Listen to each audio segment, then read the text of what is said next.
Okay, well here's the backsplash. You can see the sink. That design on the backsplash is just what was left over after I tore out the linoleum. It looks weird. It almost looks like a backsplash. There's that little notch I was talking about, and that window over the sink. It's not a window, well, it's a portico into the other room.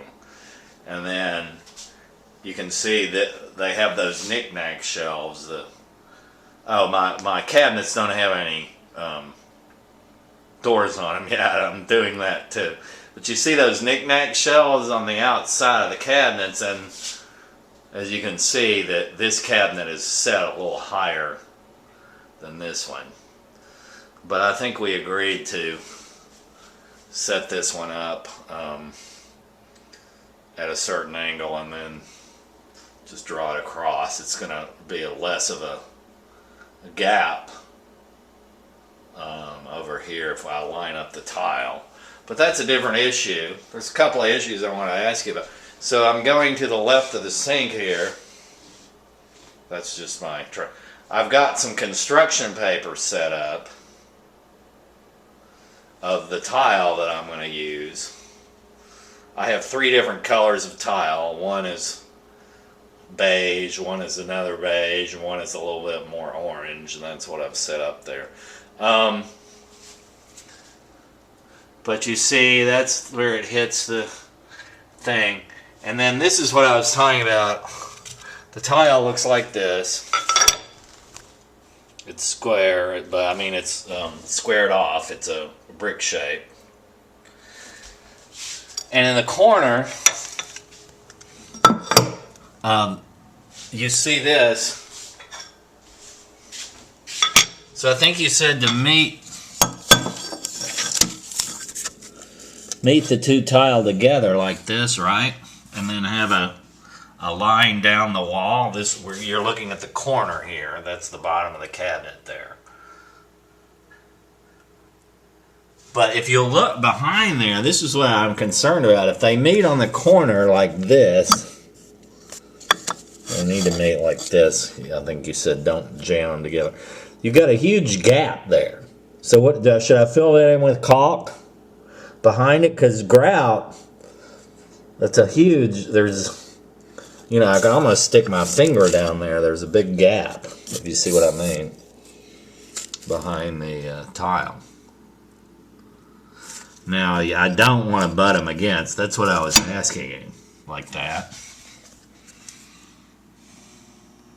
I do want them to meet out, I think, like you said, like right here.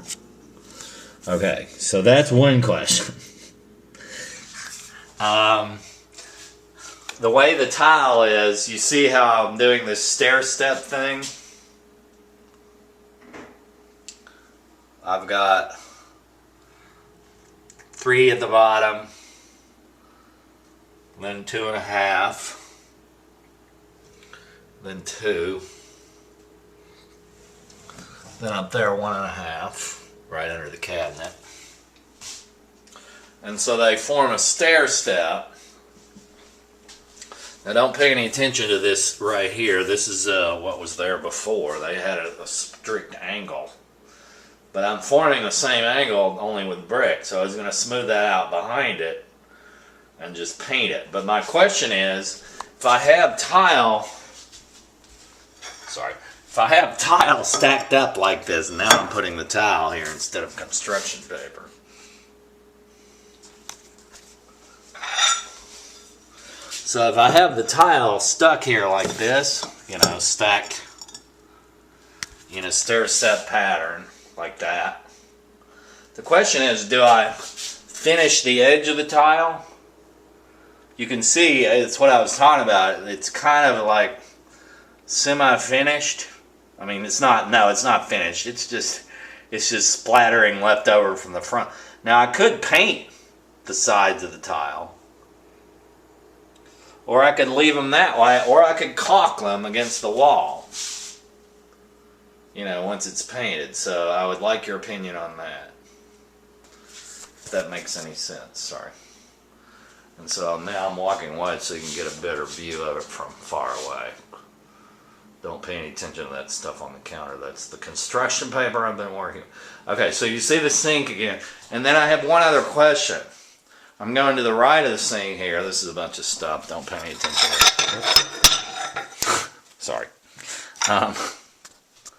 See the outlet? I just put this in here to see what would happen. Well, if I put the tile up to it, the outlet is actually recessed in. I mean, it's much thinner or less deep than the tile. So I was wondering what you thought about that, what I should do there. If I should, do they make outlets that are going to pop out? If I take this off, there's just a switch there, and I don't know if I can pull that out or whether that's worth it. Now over here I have the same thing, you know, over the stove. And again, you see the cabinets, sorry. I've got a lot of stuff on the counters, but you get the general idea. I was going to do the same thing over here in this corner with a stair step out, but I'm sorry, I've got a lot of stuff here. You probably can't see it very well, but I was going to do the same there as I've done over here with a stair step out. And then just go all the way around behind the stove, and then over there it ends. And yeah, over the stove. So I think that's it. That's all I have for this evening. Call me and we'll talk, or I'll call you. Okay, goodbye.